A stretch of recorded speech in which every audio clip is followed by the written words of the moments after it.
বিশ্বাসঘাতক অর্জুন সিং আগে থেকেই বিজেপির সঙ্গে যোগাযোগ করছিল। এই মুহূর্তে রাজ্য রাজনীতি উত্তপ্ত রয়েছে অর্জুন সিংকে নিয়ে, কারণ টিকিট না পেয়ে এক প্রকার বেঁকে বসেছেন তিনি। জল্পনা শোনা যাচ্ছিল তিনি বিজেপিতে যোগ দিতে পারেন, কারণ শুভেন্দু অধিকারী প্রকাশ্যে অর্জুন সিংয়ের সঙ্গে তার যোগাযোগ রয়েছে বলে বলেছিলেন। তবে বিজেপি তাকে টিকিট দেবে কিনা সেই নিয়ে কিছু জানানো হয়নি। সেই বিষয়টা তিনি বরাবরই ছেড়েছেন দলের উপর। এবার সেই একই সুর শোনা গেল রাজ্য বিজেপি সভাপতি সুকান্ত মজুমদারের গলায়। তিনি বলেন, অর্জুন সিং বিজেপির টিকিটে জিতেছিলেন। আমরা আগেই বলেছিলাম আপনি যাচ্ছেন, ভুল করছেন। বিজেপি মানুষের ভালো বোঝে, মানুষকে সঠিক পথ দেখায়। অর্জুন সিংয়ের সঙ্গে যোগাযোগ ছিল, এখনও হচ্ছে, বহুদিন ধরেই কথা হয়। প্রার্থী হবেন কিনা তা দল ঠিক করবে। অর্থাৎ সুকান্ত মজুমদার এবং শুভেন্দু অধিকারী তাদের বক্তব্যে অর্জুন সিংয়ের এই যে বিজেপিতে প্রত্যাবর্তনের একটা ইঙ্গিত কিন্তু স্পষ্ট হচ্ছে, যদিও এই বিষয়ে সুস্পষ্ট কোনো মতামত এখনো সামনে আসেনি বা কোনো ঘোষণা সামনে আসেনি। সুকান্ত মজুমদার এ বিষয়ে কি বলেছেন শোনাবো তার বক্তব্য।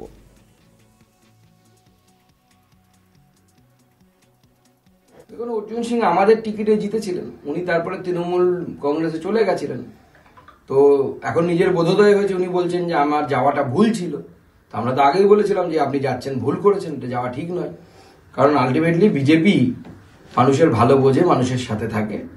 বিজেপি মানুষকে সঠিক পথ দেখাতে পারে, সে তো পার্টির পার্লামেন্টারি বোর্ড ঠিক করবে। এখন আমার পক্ষে তো বলা সম্ভব না, পার্লামেন্টারি বোর্ড যেটা করবে সেই অনুসারে হবে। না, সে তো যোগাযোগ তো বহুদিন ধরে আছে, সে তো যোগাযোগ নেই এরকম কোনো বিষয় নেই। রাজনীতিতে সবার সাথে সবার যোগাযোগ থাকে। দেখুন, রাজনীতিতে হয় এরকম, হচ্ছে রাজনীতি। প্রসঙ্গত টিকিট না পেয়ে বেজায় বিরক্ত অর্জুন সিং। মঙ্গলবার নিজের পার্টি অফিস থেকে মমতা বন্দ্যোপাধ্যায় এবং অভিষেক বন্দ্যোপাধ্যায়ের ছবি সরিয়ে দিলেন। মমতা বন্দ্যোপাধ্যায়ের এক সময়ের অনুগত সৈনিক বলে পরিচিত ছিলেন অর্জুন সিং। তিনি বলছেন তার 1.5 বছর সময় নষ্ট করেছে দল। দলে আসার দিনেই বলা হয়েছিল তাকে টিকিট দেওয়া হবে। তাকে যে এইভাবে অপমান করা হবে সেটা ভাবতেও পারেননি তিনি তৃণমূলের কাছে আনওয়ান্টেড হয়ে গেছেন। তৃণমূল তাকে ফোন করে ললিপপ দেওয়ার চেষ্টা করেছে বলছেন অর্জুন সিং। শুনুন অর্জুনের কথা। দেখুন, বিজেপি থেকে আমার তো প্রায় সবাই বন্ধু বান্ধব আছে, না ফোন আসা না কথা বলার, তো বললে ঠিক হবে না। পার্থভূমিক আসার কথা ছিল, কেন একটা প্রশ্ন শেষ করতে তুমি তারপরে তো বলুন কেন বিজেপিতে যখন আমি ছিলাম, আমি একটা জিনিস সবসময় মার্ক করতাম। যখন সংসদের প্রত্যেক মঙ্গলবারে মিটিং হতো, সেখানে একটা কথা প্রধানমন্ত্রী মোদিজি বলতেন যে সম্পর্ক সবার সঙ্গে, প্রত্যেকটা সদস্যর সঙ্গে, লোকের সঙ্গে সম্পর্ক রাখাটাই উচিত। কারো সঙ্গে সম্পর্ক খারাপ করাটা উচিত না। মানুষ বাঁচবে কতদিন? একটা মানুষ হয়তো খুব বেশি হলে 90 বছর, 92 বছর, 95 বছর।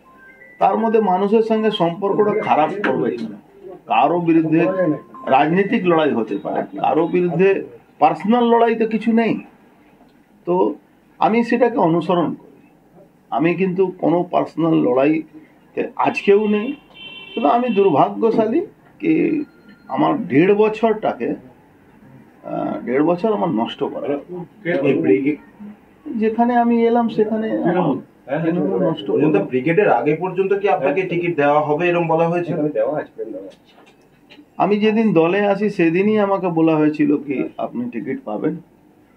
তারপরে আমার 5 বার ইন্টারভিউ হলো, ইন্টারভিউতে আমি ফেল করে গেলাম, তাই জন্য টিকিট পাই। দেখুন, আমার বললাম না, আমি আনওয়ান্টেড হয়ে গেছি তৃণমূলের জন্য। আছেন কি নেই তৃণমূলে, আছেন কি নেই সেটা আপনি জানতে পারবেন আমি আছি। কবের মধ্যে? জেনে যাবেন, খুব শীঘ্রই জেনে যাবেন। আমার তো প্রয়োজনীয়তা শেষ হয়ে গেছে। এবার 2 দিন ধরে আমি একটু রিল্যাক্সে ছিল, আমি জানি না। আজকেই জানা যাবে কিছু? আজকে তো তালিকা বেরোচ্ছে বিজেপি। দেখুন, তালিকা বেরোচ্ছে কি হচ্ছে সেটা তো তৃণমূল বিজেপির তালিকার ব্যাপারে আমি তো কিছু বলতে পারবো না।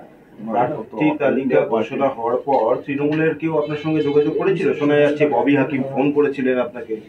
না, সেই দিনই আমাকে ফোন করেছিল, আবার একটা ললিপপ দেওয়ার চেষ্টা হয়েছে। কি ললিপপ?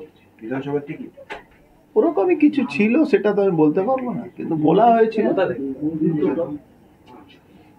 শুনুন, এটা যে জিনিসটা আমার কাছে ছিল সেটাই পেলাম না, আমার অন্য কিছু পাওয়ার আশা কি আছে? মানে ভরসা করতে পারছেন? আমি তো পাওয়ার জন্য আসিনি রে ভাই, আমি তো ব্যারাকপুরে মানুষের সেবা করার জন্য। আমি 5 বছরে একটা মানুষ ব্যারাকপুরে বলতে পারবে না যে আমার যে কাজ করণীয় আমি করিনি, বা আমি কোনো তৃণমূল কর্মীর পিছনে কোনো কাটি দিয়েছি, বা কোনো কর্মী অসম্মান করেছি, কোনো কর্মীর বিরুদ্ধে আমি কোনো কাজ করেছি, কোনো মানুষের বিরুদ্ধে আমি কাজ করেছি, একটা কেউ আমার এগেনস্টে বলতে পারবে না।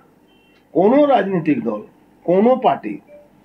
ব্যারাকপুর আমি যখন জনপ্রতিনিধি হয়ে গেলাম, তখন আমি কিন্তু কোনো পার্টির লোক না, আমি কিন্তু জনপ্রতিনিধি ছিলাম।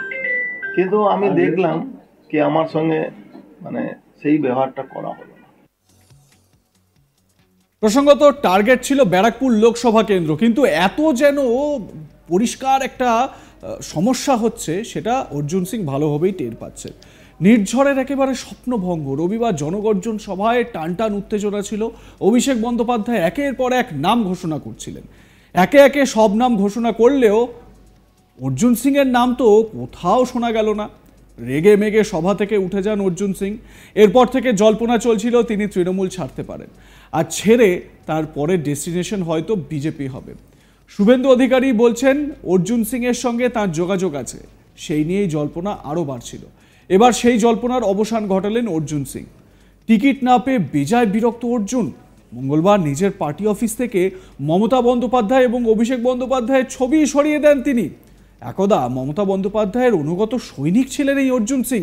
দেখুন সেই মুহূর্তের ভিডিওটি, যখন অর্জুন সিংয়ের অফিস থেকে মমতার সুবিশাল যে ফটোটি, সেই ফটো সরানো হচ্ছে। দেখুন।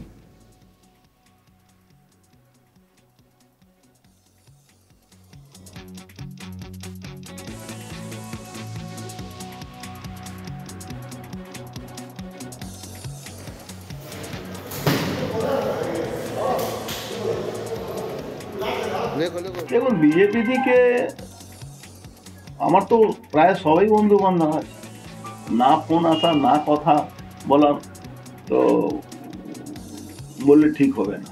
পার্থভূমিক আসার কথা ছিল কেন একটা প্রশ্ন শেষ করতে তুমি, তারপরে তো বলবি কেন বিজেপিতে যখন আমি ছিলাম, আমি একটা জিনিস সবসময় মার্ক করতাম। দেখতে থাকুন আজ তাক বাংলা, সাবস্ক্রাইব করে নিন ইউটিউব চ্যানেলটি।